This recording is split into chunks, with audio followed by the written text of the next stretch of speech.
Hi, this is Lorna from Ink and Lace, and today I would like to talk to you about threads, in particular the result they show.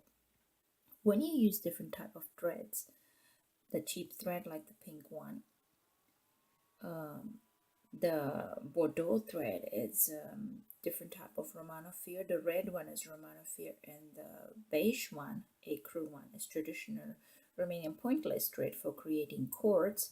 You can see that it has a particular structure for the white cord, and you can see even though they're made the same, these two, the higher quality threads plus the red one, even though this is very fine, create this really beautiful structure of the traditional Romanian pointless white cord.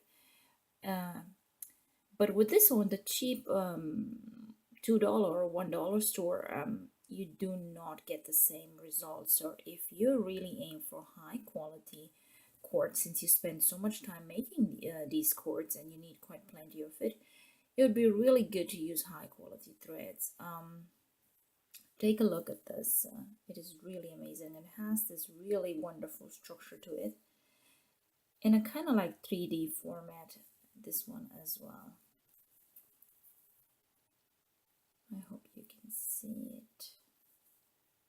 So thanks for watching, and please consider that you actually invest in your pieces when you buy high quality thread. If you have any questions on our designs, what thread we are using, what our latest creations are, please visit our website www.balea-raitz.com. We are based in Brisbane. La revedere, va pup. Mwah.